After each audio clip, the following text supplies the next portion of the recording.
श्री राहुल गांधी जी।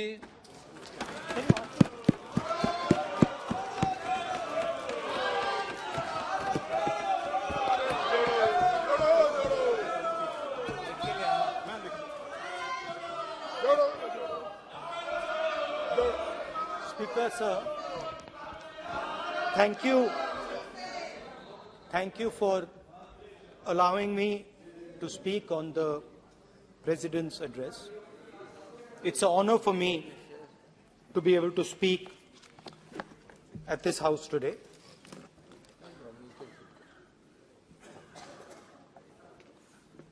जैसे आप सबको मालूम है, पिछले 4 महीनों में हम भारत जोड़ो यात्रा कन्याकुमारी से लेकर कश्मीर तक हम पैदल चले।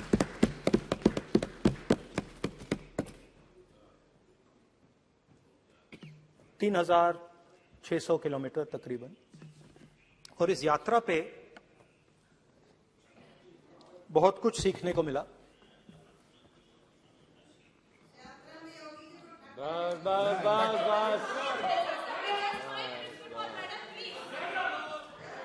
इस यात्रा में बहुत कुछ सीखने को मिला और जो जनता की आवाज, हिंदुस्तान की आवाज है, उसको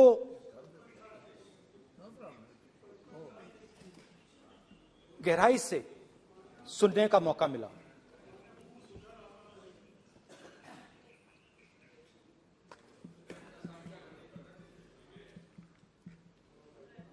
शुरुआत में, यात्रा की शुरुआत में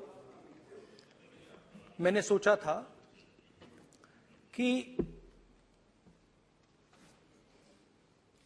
3,500 किलोमीटर चलने हैं और मुश्किल है मगर किया जा सकता है।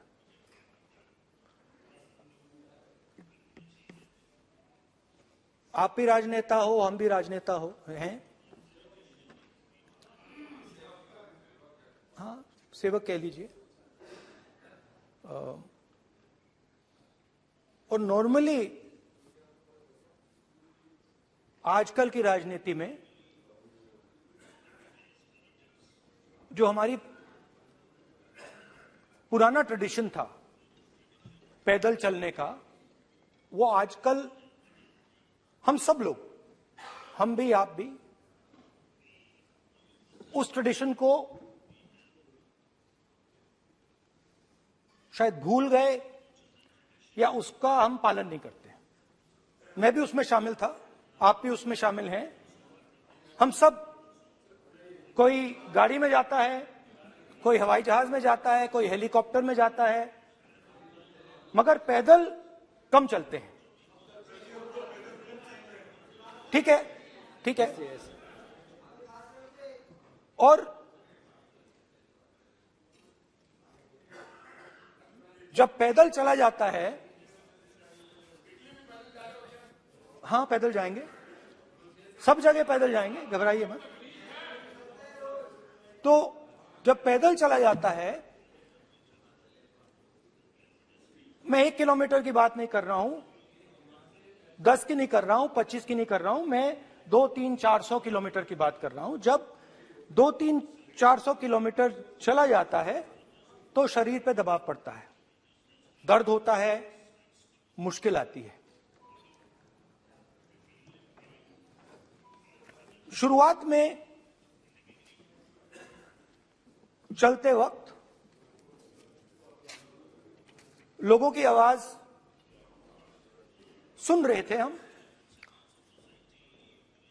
मगर हमारे दिल में यह भी था कि हम भी अपनी बात रखें।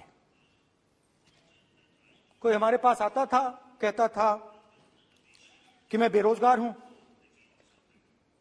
और हमें लगता था कि नहीं, हमें कहना चाहिए कि तुम बेरोजगार क्यों हो, कारण क्या है। उसमें हम विपक्ष का रोल भी प्ले कर लेते थे, आपकी भी बुराई कर देते थे। नहीं, वो तो है, वो भी करेंगे, हम भी करेंगे, मगर थोड़ी देर चलने के बाद एक बदलाव आया और जो हमारी आवाज थी, जो ये डिजायर था बोलने का कि भैया बेरोजगारी इसलिए है, महंगाई इसलिए है, वो बिल्कुल बंद हो गई। क्योंकि हमने इतने लोगों से बात की,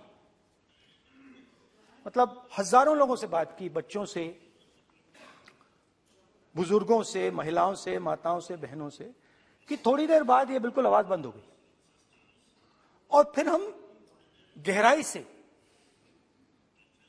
और मैं खुल के कह सकता हूं, मैंने तो अपनी जिंदगी में इस प्रकार से कभी पहले सुना ही नहीं था। क्योंकि हम सब में थोड़ा सा अहंकार होता है कि हम ही बता दें, अपनी बात रखते।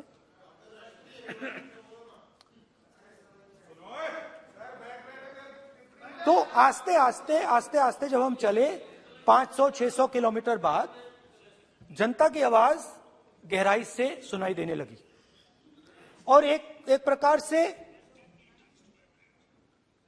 यात्रा, इंडिविजुअल्स नहीं, यात्रा हमसे बोलने लगी। नहीं, गहरी बात है, समझ नहीं आएगा। आप समझने की कोशिश करो। यात्रा हमसे बोलने लगी। 200 किलोमीटर आप चलने की कोशिश करिए, पता चल जाएगा। और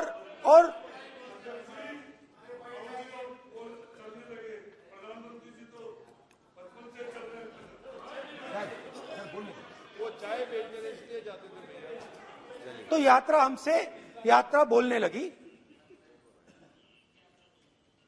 कोई आता था, कहता था, युवक आता था, कहता था मैं बेरोजगार हूं। हम सवाल पूछते थे, क्या पढ़ा आपने? इंजीनियरिंग की, अब क्या करते हो? कोई कहता था मैं बेरोजगार हूं, कोई कहता था मैं उबर चलाता हूं, कोई कहता था मैं मजदूरी करता हूं।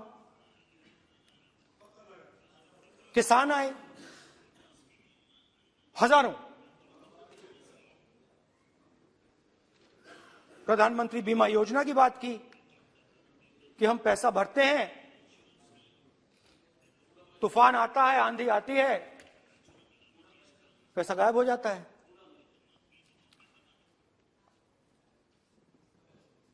किसानों ने यह भी कहा कि हमारी जमीन छीन ली जाती है, हमें सही रेट नहीं मिलता। जमीन अधिग्रहण बिल जो था वो लागू नहीं होता। आदिवासियों ने कहा, वनवासियों ने नहीं, आदिवासियों ने, कि जो ट्राइबल बिल में हमें दिया जाता था वो आज छीना जा रहा है। तो बहुत सारी चीजें हमको सुनने को मिली। मगर मेन थ्रस्ट, अगर मैं कहूं, मेन थ्रस्ट बेरोजगारी, महंगाई और किसान। उसमें एमएसपी थी, उसमें बीज की समस्या थी, किसान बिल की समस्या थी। अच्छा, अग्निवीर की भी बात की लोगों ने। आपने अभी बोला कि अग्निवीर देश को फायदा पहुंचाएगा। मगर हिंदुस्तान का युवा जो 4 बजे दौड़ता है, आर्मी में भर्ती होने के लिए दौड़ता है, वो आपकी बात से सहमत नहीं है। उनने हमसे कहा कि पहले हमें 15 साल की सर्विस मिलती थी, पेंशन मिलती थी, अब 4 साल के बाद हमें निकाल दिया जाएगा, कुछ नहीं मिलेगा, पेंशन नहीं मिलेगी।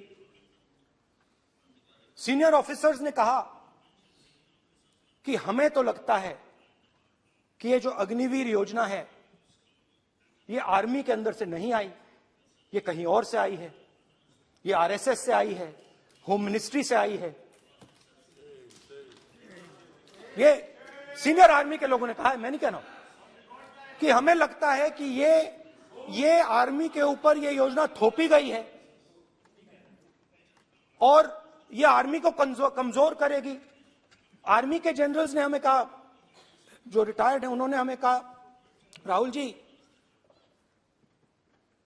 हजारों लोगों को हम हथियार की ट्रेनिंग दे रहे हैं और फिर थोड़ी देर बाद उनको समाज में डाल रहे हैं। बेरोजगारी है, समाज में हिंसा बढ़ेगी।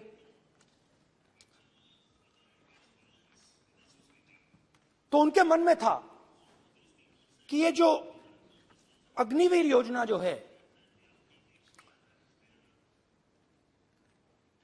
ये आर्मी के अंदर से नहीं आई है। और मुझे नाम भी बताया कि अजीत डोभाल जी ने ये योजना आर्मी पे थोपी है।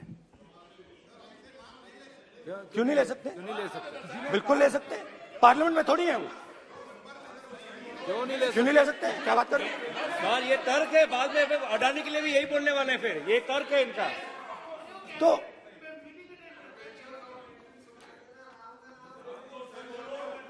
तो इंटरेस्टिंग बात यह है, इंटरेस्टिंग बात यह है कि मैंने फिर प्रेसिडेंट्स एड्रेस पढ़ा। देश के सब युवा अग्निवीर अग्निवीर अग्निवीर अग्निवीर बोल रहे हैं, कह रहे हैं कि ये आर्मी के ऊपर थोपा गया है, हमें नहीं चाहिए। आर्मी के लोग कह रहे हैं हमें नहीं चाहिए। जैसे मैंने कहा, आर्मी को लगता है कि होम मिनिस्ट्री ने इनके ऊपर थोपा है, आरएसएस ने ये उनके ऊपर थोपा है। तो ये आवाजें आ रही हैं। अब मैंने आपका बैठिए,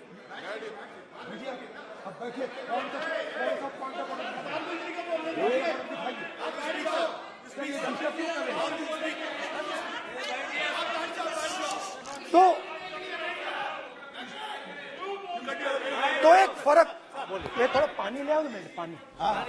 तो मुझे एक फर्क दिखा प्रेसिडेंट्स एड्रेस में बहुत सारी चीजें बोली गई। अग्निवीर के लिए एक लाइन थी, एक शब्द, एक बार अग्निवीर शब्द का प्रयोग किया गया और वो भी अग्निवीर योजना हमने दी, उससे ज्यादा कुछ नहीं बोला। कहां से आई, कौन लाया, किसको फायदा होगा, ये नहीं बोला। बेरोजगारी शब्द ही नहीं था उसमें। आपने देखा होगा, बेरोजगारी शब्द ही नहीं था प्रेसिडेंट एड्रेस में। महंगाई शब्द ही नहीं था। तो जो यात्रा में हमें सुनने को मिला, अग्निवीर, महंगाई, किसान, बेरोजगारी, प्रेसिडेंट एड्रेस में था ही नहीं। तो ये मुझे थोड़ा अजीब लगा कि जनता कुछ कह रही है और प्रेसिडेंट एड्रेस में कुछ और सुनाई दे रहा है। अच्छा, एक और चीज हमें बताई गई। तमिलनाडु से लेकर केरला, महाराष्ट्र, मध्य प्रदेश, सब जगह एक नाम सब जगह हमें सुनने को मिला, अदानी। यह नाम पूरे हिंदुस्तान में,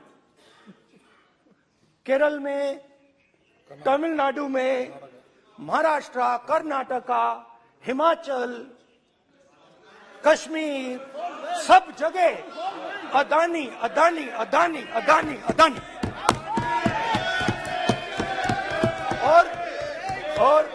और ये नाम नहीं, और इस नाम के बारे में जब लोग बोलते थे मुझसे, तो 2-3 सवाल पूछते थे। ये पूछते थे कि ये जो अदानी जी हैं, ये किसी भी बिजनेस में घुस जाता है, ये सफलता प्राप्त कर जाता है, ये कभी फेल नहीं होता। और युवाओं ने मुझसे यह सवाल पूछा कि भाई ये हो क्या रहा है, हम भी सीखना चाहते हैं। मोदी जी ने कहा स्टार्टअप करो, हम भी अदानी जी जैसे बनना चाहते हैं।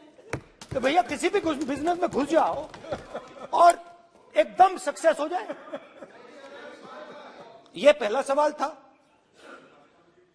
दूसरा सवाल था कि ये अदानी जी हैं, ये किसी भी बिजनेस में घुस जाते हैं।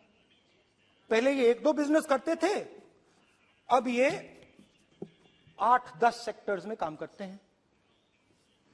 Airports, data centres, cement, solar energy, wind energy, aerospace and defence, consumer finance, renewables, media. तो उन्होंने मुझसे पूछा कि राहुल जी, हाँ बेटे, हाँ, धन्यवाद। पोर्ट्स की बात भी थी। ये भी सवाल पूछा कि भैया एक बात बताइए, राहुल जी बताइए हमें कि अदानी जी का जो नेटवर्थ है वो 3 साल के अंदर, 2014 से लेकर 2022 तक ये $8 बिलियन से $140 बिलियन कैसे हो गया? कैसे हुआ? मोदी है तो ये 2014 में अगर आप दुनिया की, मुस्कुरा रहे हैं आप, बीजेपी में है ना आप, तो ये लिस्ट आती है, एक लिस्ट आती है दुनिया के सबसे अमीर लोगों की। इस पे ये 609 नंबर पे थे 14 में। 609 पीछे बिल्कुल। पता नहीं जादू हुआ, दूसरे नंबर पे पहुंच गए। मोदी है तो मुमकिन है।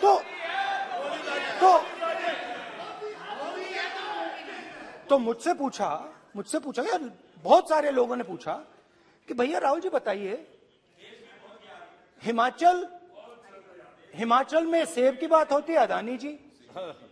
कश्मीर में सेब की बात होती है, अदानी जी। पोर्ट्स की बात होती है, अदानी जी। एयरपोर्ट्स की बात होती है, अदानी जी। इंफ्रास्ट्रक्चर, अच्छा हम सड़क पे चल रहे हैं, मैं पूछूं किसने बनाई? अदानी जी। तो लोगों ने यह भी पूछा कि राहुल जी, ये जो अदानी जी जो हैं, इनकी सफलता कैसे हुई? ये इतने बिजनेसेस में कैसे घुस गए? इतनी सफलता कैसे प्राप्त हुई? और सबसे जरूरी सवाल, इनका हिंदुस्तान के प्रधानमंत्री के साथ क्या रिश्ता है और कैसा रिश्ता है? देश जानना चाहता है। तो देश जानना चाहता है। ये देखिए रिश्ता, ये देख लीजिए। प्लीज पोस्टर, माननीय सदस्य, पब्लिक में सर, माननीय सदस्य पोस्टर नहीं, प्लीज पोस्टर नहीं है सर। देखिए आप बैठिए, एक मिनट बैठिए। आप पोस्टरबाजी करेंगे तो इधर कहेंगे राजस्थान के मुख्यमंत्री का पोस्टर चिपकाएंगे। पोस्टरबाजी के लिए सदन नहीं है। आप बात करें, पोस्टरबाजी नहीं। स्पीकर सर, आप वरिष्ठ सदस्य हैं, स्पीकर सर, तो पोस्टरबाजी उचित नहीं है। स्पीकर सर, पोस्टरबाजी उचित नहीं है, please.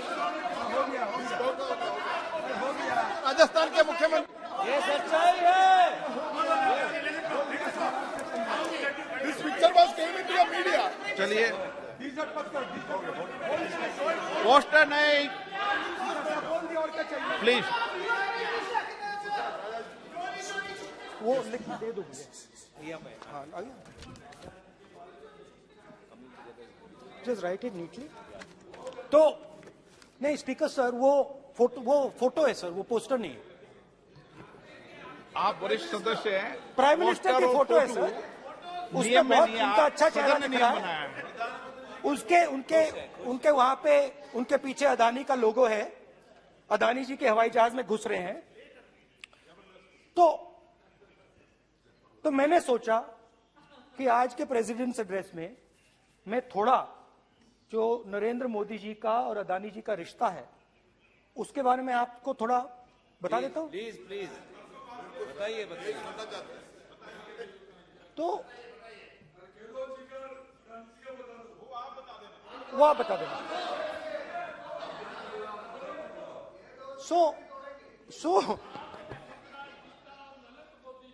So the relationship begins many years ago when Narendra Modi ji was the Chief Minister of Gujarat. And when most of India's business was asking questions of the Prime Minister, was against the Prime Minister, one man stood shoulder to shoulder with the Prime Minister. didn't back down. That's commendable. It's not a joke. He was loyal to the Prime Minister. And what did he do? He helped Mr. Modi construct the idea of resurgent Gujarat. Right? The idea that you bring these businessmen together, and you call it resurgent Gujarat, vibrant Gujarat, they're both.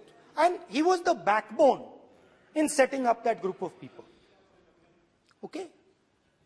And the result of that was tremendous growth of his businesses in Gujarat. Expansion of his businesses. I think then the real magic starts. जब प्रधानमंत्री जी दिल्ली आते हैं और 2014 में असली जादू शुरू होता है। मैंने कहा कि 2014 में वो 609 नंबर पे थे, कुछ ही सालों में वो दूसरे नंबर पे पहुंच गए। कैसे पहुंचे? मैं आपको, बहुत सारी इंडस्ट्रीज में काम करते हैं, मैं आपको 2-3 इंडस्ट्रीज का उदाहरण दे देता हूं। एयरपोर्ट इंडस्ट्री की बात, एयरपोर्ट्स की बात करते हैं।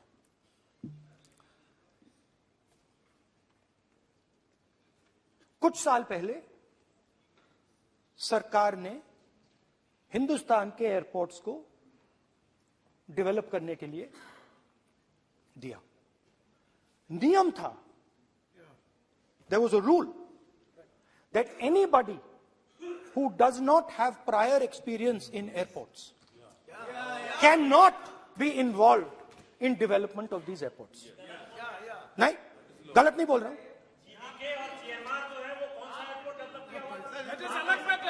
आप बैठ जाइए।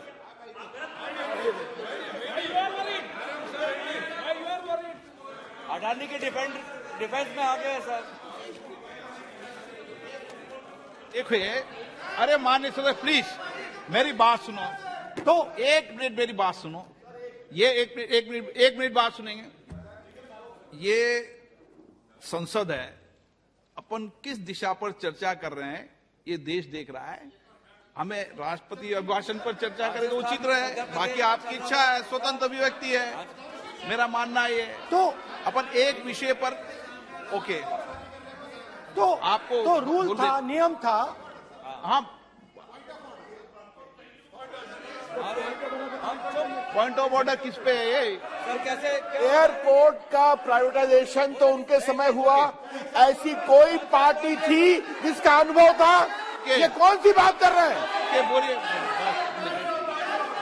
ओके प्लीज ओके, बोलने दे आपको नेता को, तो बोलने दे आपको नेता को। रूल था, प्लीज बोलने दे। रूल था कि अगर कोई एयरपोर्ट बिजनेस में नहीं था तो वो इन एयरपोर्ट्स को ले नहीं सकता था। इस रूल को हिंदुस्तान की सरकार ने बदला। किसी ने भी बनाया हो रूल था, किसी ने भी बनाया हो रूल था। रूल बनाया किसने बात नहीं है, रूल बदला किसने बात है। रूल बदला गया,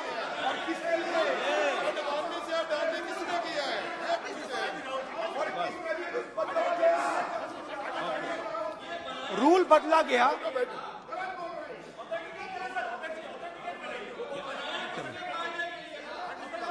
चलता रहेगा क्या सर? रूल को बदला गया। सर बोलने दीजिए। करना चाहिए सर, ऑथेंटिकेट करना चाहिए। चलिए आप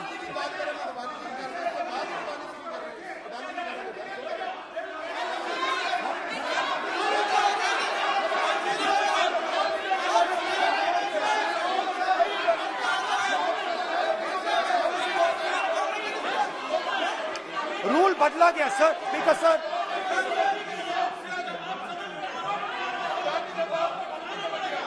बैठे बैठे।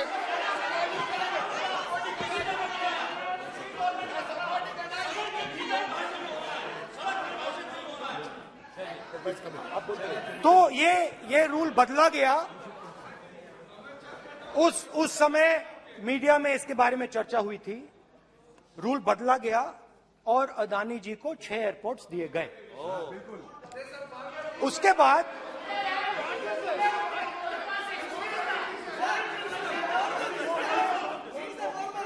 after that India's most strategic profitable airport, Mumbai Airport, was taken away by GVK, hijacked by using the agencies. The agencies को CBI, ED का प्रयोग कर GVK पर दबाव डालकर हिंदुस्तान की सरकार ने उस एयरपोर्ट को अदानी जी के हाथों में कर दिया। रिजल्ट क्या आया? रिजल्ट आया कि एयरपोर्ट्स में आज अदानी जी 24% हिंदुस्तान की एयर ट्रैफिक को अपने एयरपोर्ट से निकालते हैं और 31% एयर फ्रेट उनके एयरपोर्ट्स में से निकलता है। अब ये काम हिंदुस्तान की सरकार और हिंदुस्तान के प्रधानमंत्री जी ने फैसिलिटेट किया। तो बताइए, बोलिए वित्त मंत्री, विधि मंत्री। और ये जो सर ये हाउस में सर ये बोल रहे हैं, तुम तो ज्ञान बांट रहे हो, बैठ जाओ। सर ये यहाँ बहुत गंभीर मिनिस्टर हैं ये देश ये राष्ट्रपति का उद्बोधन को लेकर एक गंभीर चर्चा हो रही है। जो भी मेंबर कुछ भी बात करे विद फुल रिस्पॉन्सिबिलिटी ऑथेंटिकेट करें। और ये वाइल्ड एलिगेशन अपना एक सोच के आया है, बिना तर्क के ऐसे वाइल्ड एलिगेशन लगा रहे, ये कोई मतलब नहीं है सर। ये ऐसे नहीं बोल सकते और वो सर तर्क रखना पड़ेगा। अगर एलिगेशन लगा रहे हैं तो आपको पूरा डॉक्यूमेंट प्रूफ के साथ आपको रखना पड़ेगा। दे देंगे आप ऐसे बातें नहीं दे कर सकते। देंगे और ये गंभीरता को समझिए, ये डॉक्यूमेंट्री प्रूफ दे देंगे। अब आपने जो पिछले स्पीकर थे उन्होंने फॉरेन पॉलिसी की बात की, हम भी फॉरेन पॉलिसी की बात करते हैं। चलिए डिफेंस से शुरू करते हैं। बहुत ऑप्शंस है, आप बताइए कहां से शुरू करें। बिजली, डिफेंस, बहुत ऑप्शंस है। Defence, let us start with defence. अब डिफेंस में अदानी जी का कोई एक्सपीरियंस नहीं था, जीरो एक्सपीरियंस। कल मैंने प्रधानमंत्री को HAL में देखा। प्रधानमंत्री जी ने कहा कि गलत आरोप लगाया, मगर रियलिटी तो यह है कि HAL का जो कॉन्ट्रैक्ट था 126 हवाई जहाजों का, वो अनिल अंबानी को चला गया और अनिल अंबानी बैंकरप्ट हो गया। वहां भी फैसिलिटेशन था। अब देखिए, और ये जो फ्यूचर एंटरप्रेन्योर्स हैं, जो बिजनेस स्कूल हैं, हार्वर्ड यूनिवर्सिटी जैसे स्कूल हैं, इनको इसकी केस स्टडी बनानी चाहिए, शायद बने। How to use government power to build individual businesses, case study.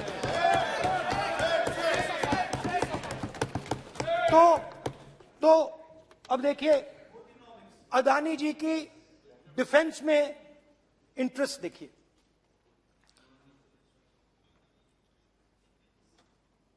Elbit company के साथ हिंदुस्तान में अदानी जी ड्रोन्स बनाते हैं। ड्रोन्स को हिंदुस्तान की एयरफोर्स, आर्मी, नेवी के लिए रीफिट करते हैं। अदानी जी ने यह काम कभी नहीं किया है पहले। HAL ये काम करती है। हिंदुस्तान में और भी कंपनीज हैं जो ये काम करती हैं, मगर प्रधानमंत्री जी इजरायल जाते हैं और उसके एकदम बाद अदानी जी को ये कॉन्ट्रैक्ट मिल जाता है, मगर एक नहीं मिलता। ये मत सोचिए कि ये सिर्फ एक कंपनी की बात हो रही है, ये इंडस्ट्रीज की बात होती है यहां पे। जैसे मैंने आपको दिखाया, एयरपोर्ट का पूरा सिस्टम उठा के ले गए, 30% मार्केट शेयर एयरपोर्ट में ले गए, वैसे ही डिफेंस में करा।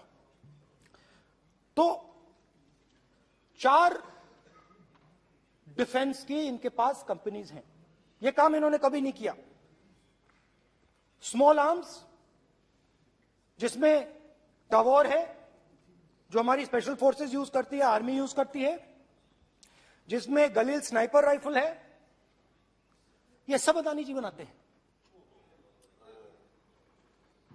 सीधा स्ट्रेट इजरायल में प्राइम मिनिस्टर जाते हैं, प्राइम मिनिस्टर के साथ वहां पे मतलब बीच में पैदल चलते हैं और फिर जादू से पीछे से इंडिया का फर्स्ट कॉम्प्रिहेंसिव MRO मिल जाता है मेंटेनेंस के लिए, जहाजों के मेंटेनेंस के लिए। स्मॉल आर्म्स का बिजनेस मिल जाता है, इजरायली जो ड्रोन्स हैं उसका बिजनेस मिल जाता है। मतलब जो हिंदुस्तान और इजरायल का डिफेंस का रिश्ता है वो पूरा का पूरा अदानी जी के हाथ में चला जाता है, खत्म कहानी। हाँ, उसमें पेगासस भी है, तो पता नहीं वहां से क्या मतलब पेगासस कैसे आया, क्या हुआ, किसने दिया। अच्छा, एक और बड़ी इंटरेस्टिंग चीज है, एक कंपनी है अल्फा डिफेंस, जो डिफेंस इलेक्ट्रॉनिक्स का काम करती है, एवियोनिक्स का काम करती है, और बहुत स्ट्रेटेजिक कंपनी है। वो भी अदानी जी के हवाले कर दी गई, अदानी जी ने एक्वायर कर लिया। तो आपने देखा कि एयरपोर्ट्स का बिजनेस 30% मार्केट शेयर, हिंदुस्तान और इजरायल का जो वेपन्स का बिजनेस है 90% उठा के ले गए। एक विजिट, ये है फॉरेन पॉलिसी। चलिए, अब मैंने आपको इजरायल की बात बताई, ऑस्ट्रेलिया चलते हैं। ऑस्ट्रेलिया चलिए। ऑस्ट्रेलिया में अदानी जी जाके, नहीं क्यों, आप तो डिबेट करना चाहते थे, आप भी तो डिबेट करना चाहते थे। आपने बोला था कोई भी विषय पे डिबेट हो, तो हो गया अब डिबेट। अब क्यों डर रहे हो डिबेट से? अब क्यों डर रहे हो डिबेट से? क्यों डर रहे हो? जब हमने जेपीसी की मांग की, आपने बोला सदन में उठाओ। अब क्यों डर रहे हो? अब क्यों डर रहे हो? अब क्यों डर रहे हो? आप चर्चा से क्यों डर रहे हो? चर्चा से डर रहे हो आप?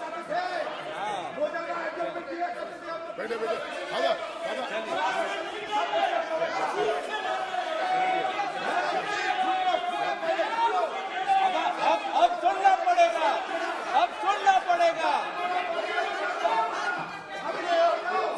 अब सुनना पड़ेगा। ऑस्ट्रेलिया जाते हैं, प्रधानमंत्री ऑस्ट्रेलिया जाते हैं।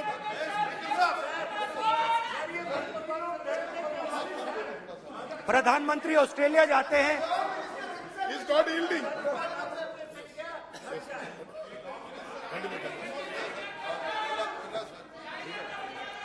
ऑस्ट्रेलिया जाते हैं। क्या नंबर बताएं? 369। सर ये क्या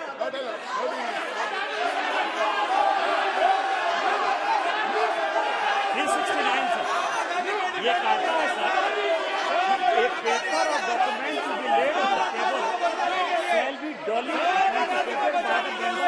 देखिए पूरा सरकार। इन्होंने सर, मैं इनको चैलेंज करता हूं कि GMR और GBK उसको कब एयरपोर्ट का जो है संचालन का अधिकार था और कौन सा रूल है वो कोट करे सर।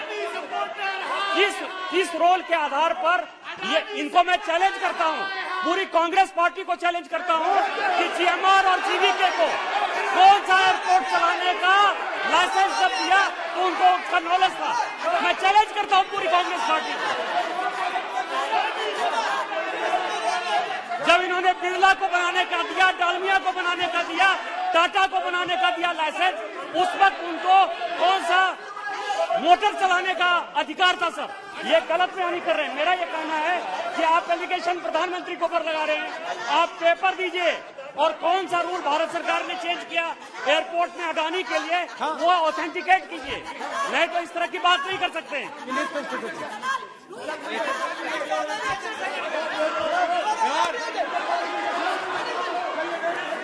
करना पड़ेगा, ऑथेंटिकेट करना पड़ेगा। राहुल गांधी जी, आपको ऑथेंटिकेट करना पड़ेगा।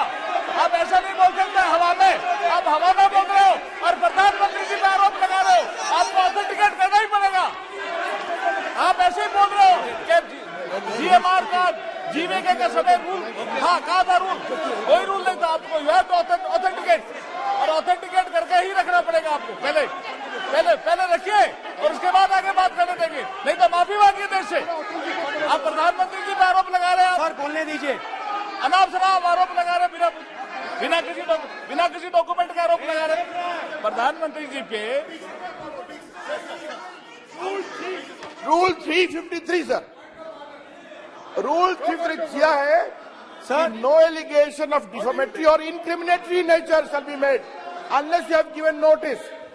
छोड़िए, वो तो प्रधानमंत्री के खिलाफ एलिगेशन लगा रहे हैं बिना नोटिस दिए, बिना कोई डॉक्यूमेंट दिए। सर ये रिकॉर्ड पर नहीं जाना चाहिए सर, ये बिल्कुल रूल का उल्लंघन है। और क्या क्या बातें वो कह रहे हैं सर, मैं उसको रिपीट नहीं करना। Reckless allegation, baseless allegation, in violation of rules, sir ये स्वीकार नहीं होना चाहिए। ओके सर, एक सब बैठिए। ऑस्ट्रेलिया पीएम जाते प्लीज हैं। बैठिए, आप प्लीज बैठिए। वरिष्ठ वकील साहब बैठिए। ऑस्ट्रेलिया जाते हैं। एक मिनट राहुल जी, एक मिनट। नियम 369 भी मैंने देखा है, 333 भी देखा है। मेरा आग्रह है, सदन भारत की संसद है, हम एक विषय पर सारी राष्ट्रपति की चर्चा लगाइए, उचित है क्या? फिर आपको बोलना बोले नहीं स्पीकर नो, साहब। गलत तरीका है राहुल गांधी जी, आप बोल नहीं, गलत तरीका है। क्या देश को संदेश देना चाहते हैं आप? क्या संदेश देना चाहते हैं देश को? चलिए राहुल गांधी जी। ऑस्ट्रेलिया में प्रधानमंत्री जाते हैं। आप बोलिए सर, स्पीकर सर,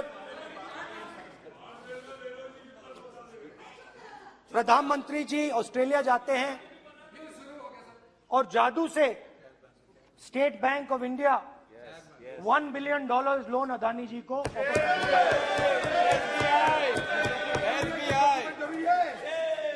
इसका भी डॉक्यूमेंट जरूरी है क्या बताओ? मोदी जी, आपका सरकार की कौन सा है?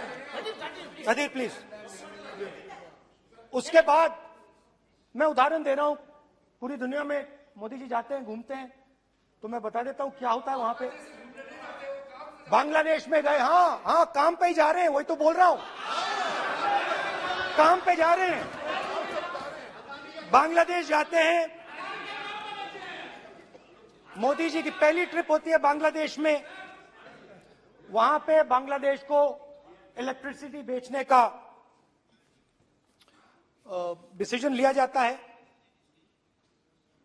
कुछ ही दिन बाद बांग्लादेश पावर डेवलपमेंट बोर्ड 25 साल का कॉन्ट्रैक्ट अदानी जी के साथ साइन कर देता है।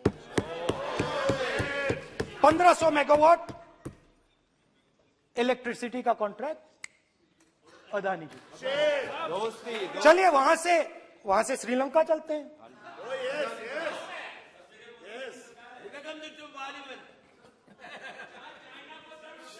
जून 2022 में Chairman of Sri Lanka's Ceylon Electricity Board, MMC Fernando, informed a parliamentary committee in Sri Lanka in open hearing that he was told by President Rajapaksa that PM Modi pressured him to give the wind power project directly to Mr. Adani.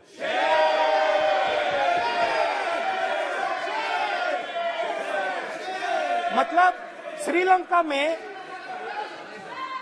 Sri Lanka electricity board के chairman कहते हैं कि उन्होंने राजापाक्सा जी ने कहा कि हिंदुस्तान के प्रधानमंत्री ने उनको कहा है कि ये विंड पावर का प्रोजेक्ट है, ये अदानी जी को देना है। तो ये रही आपकी फॉरेन पॉलिसी। ये हिंदुस्तान की फॉरेन पॉलिसी नहीं है, ये अदानी जी की फॉरेन पॉलिसी है, उनके बिजनेसेस बनाने की फॉरेन पॉलिसी है। अब यात्रा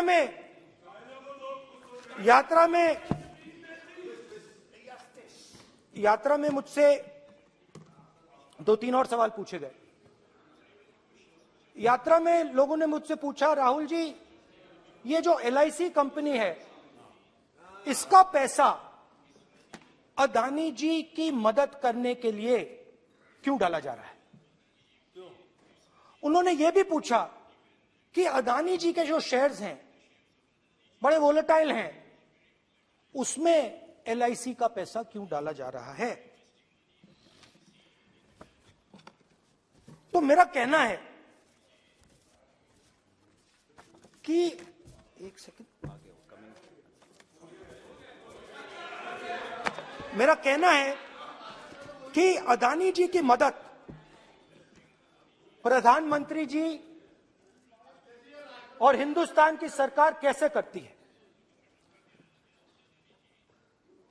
हजारों करोड़ रुपए हिंदुस्तान के public sector banks Adani ji को मिलता है। 27,000 करोड़ रुपए SBI, PNB 7,000 crore, bank of Baroda 5,500 crore, ये मैं लिस्ट चलती जाएगी। LIC का एक्सपोजर 36,000 करोड़ रुपए, 3 crore SBI and other PSU bank holders. Money is going to Mr. Adani and to finance.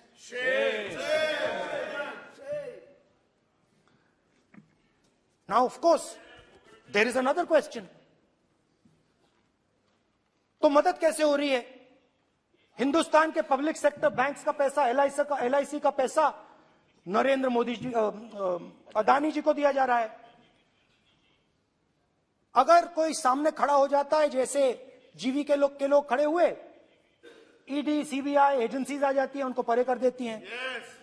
Telangana में भी एक पोर्ट का उदाहरण था, आंध्रा, सॉरी। मगर मेन सवाल और सबसे इंटरेस्टिंग सवाल दूसरा है। कुछ दिन पहले ये हिंडनबर्ग रिपोर्ट आई, उसमें लिखा था कि अदानी जी की हिंदुस्तान के बाहर शेल कंपनीज हैं। ये जो शेल कंपनीज हैं, सबसे पहला सवाल है, ये हैं किसकी? ये किसकी है मॉरिशस में जो शेल कंपनीज हैं? और ये जो हजारों करोड़ रुपया ये शेल कंपनीज हिंदुस्तान में भेज रही हैं, ये किसका पैसा है? और क्या ये काम अदानी जी फ्री में कर रहे हैं? अब मैं ये सवाल क्यों पूछ रहा हूं? क्योंकि अदानी जी स्ट्रेटेजिक बिजनेसेस में काम करते हैं। अदानी जी हिंदुस्तान के पोर्ट्स को डोमिनेट करते हैं, अदानी जी हिंदुस्तान के एयरपोर्ट्स को डोमिनेट करते हैं, और जैसे मैंने कहा, अदानी जी हिंदुस्तान की डिफेंस इंडस्ट्री में बहुत जरूरी रोल प्ले करते हैं। तो मेरा पहला एक छोटा सा सवाल है कि जो शेल कंपनीज हैं, इनके बारे में हिंदुस्तान की सरकार ने कोई सवाल नहीं उठाया कि ये कौन लोग हैं, ये किनकी कंपनीज हैं? ये स्ट्रेटेजिक मामला है, पोर्ट्स का मामला है, एयरपोर्ट्स का मामला है, डिफेंस का मामला है, और जो कंपनी इन स्ट्रेटेजिक एरियाज में काम कर रही है उनके बारे में आपको मालूम ही नहीं। ये नेशनल सिक्योरिटी का मुद्दा है, आपको मालूम ही नहीं कि ये शेल कंपनीज किसकी हैं, कितना पैसा आ रहा है, किसका पैसा आ रहा है। तो एक बहुत बड़ा सवाल है, ये पैसा किसका है, ये शेल कंपनीज किसकी हैं, और ये हिंदुस्तान की सरकार की जिम्मेदारी है ये पता लगाना ये किसकी शेल कंपनीज हैं और ये किसका पैसा अंदर आ रहा है। JPC, we want JPC. We want JPC.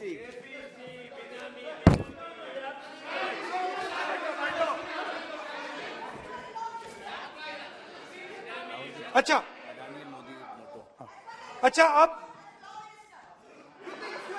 अब चलिए छोटा सा बजट के बारे में बता देता हूं।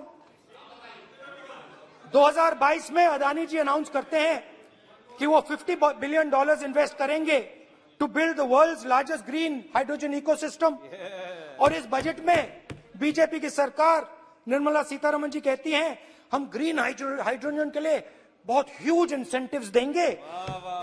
19,700 करोड़ रुपए हम ग्रीन हाइड्रोजन के लिए देंगे, मतलब अदानी जी को देंगे। अदानी बजट में अदानी जी के लिए 50 नए airport, coastal shipping, horticulture, grain storage, ये सब काम आप कर रहे हैं। तो मेरे सिर्फ कल प्रधानमंत्री जी आज कल भाषण देंगे, मेरे उनसे 2-3 छोटे से सवाल हैं। मेरा प्रधानमंत्री जी से 2-3 सवाल है।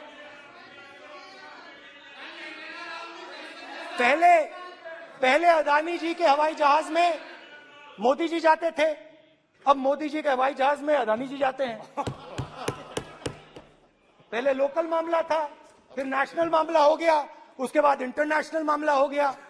अदानी जी के लिए बोरिस जॉनसन का बेटा काम करता है, आपको पता नहीं मालूम है या नहीं मालूम? भाई सॉरी, नहीं बेटा भी, भाई काम करता है। तो ये मामला पहले गुजरात का मामला था, फिर ये हिंदुस्तान का मामला हुआ, अब ये इंटरनेशनल मामला हो गया है। तो मेरा सवाल प्रधानमंत्री जी से, और सिंपल सवाल है, प्रधानमंत्री जी आपकी फॉरेन ट्रिप्स पे अदानी जी और आप कितनी बार एक साथ गए? Adani ji, how many times did you travel together with Adani ji? How many times did Adani ji join you later on a visit? How many times did Adani ji travel to a country immediately after you did? And in how many of these countries after you visited did Adani ji get a contract? Also an important question, जरूरी सवाल, अदानी जी ने BJP को पिछले 20 साल में कितने पैसे दिए हैं?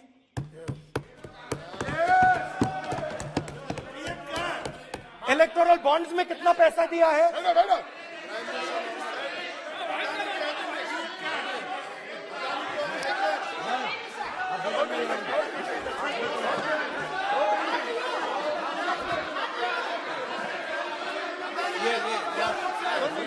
And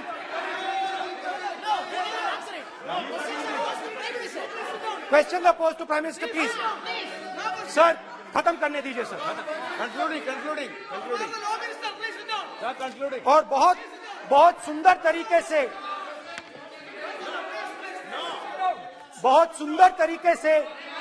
वो सर, मैं सिर्फ इतना कहना चाहता हूं, राहुल जी अभी आप सीनियर एमपी हो गए हैं, आप एक सीनियर एमपी हो चुके हैं। हम लोग एक्सपेक्ट करते हैं कि इस सदन का सदस्य होने के नाते जो भी बातें आप करेंगे गंभीरता से आप बात करेंगे। बाहर आप जो भी भाषण देते हैं हम लोग उसको रोक नहीं सकते हैं।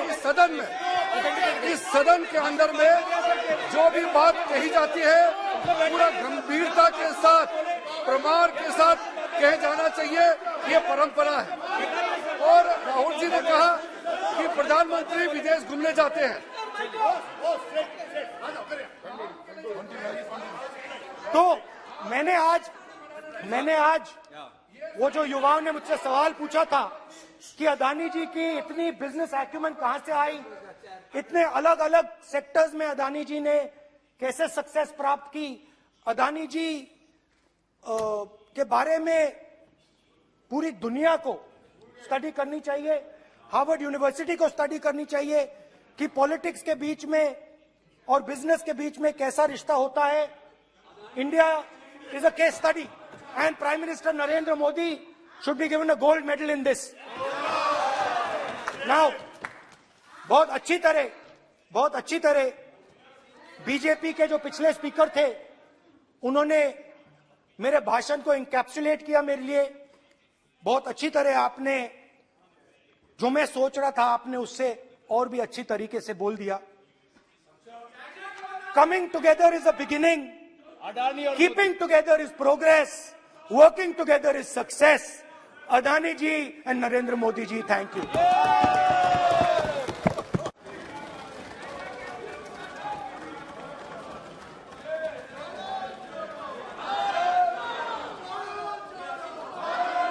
भारत जुड़ा हुआ है, चिंता मत करो। श्रीमती कनिमोजी,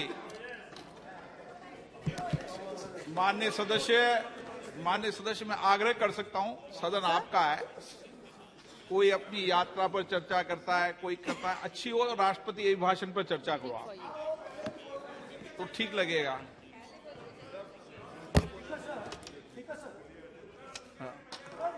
ये एक बात पे चर्चा नहीं हुई है, ये अलग अलग इंडस्ट्रीज पे, अलग अलग बिजनेसेस पे और इंटरनेशनल अफेयर्स पे डिस्कशन हुआ है। नहीं, एक मिनट प्लीज बैठिए। नहीं, प्लीज बैठिए। पर अपन को सदन के बाहर ये भी टिप्पणी नहीं करना चाहिए कि अध्यक्ष महोदय माइक बंद कर देते हैं या हमें नहीं दिखाते, ये भी टिप्पणी करना उचित नहीं है, क्योंकि सर अध्यक्ष जी बट रियलिटी है, आप माइक बंद कर देते हैं। आप एक मिनट प्लीज बैठे, प्लीज आप बैठिए, मैं बैठा हूं ना, प्लीज बैठिए। नहीं, मेरा है कहना, आप पूरे समय बोले, आज नहीं, आपका आप बोल लें फिर।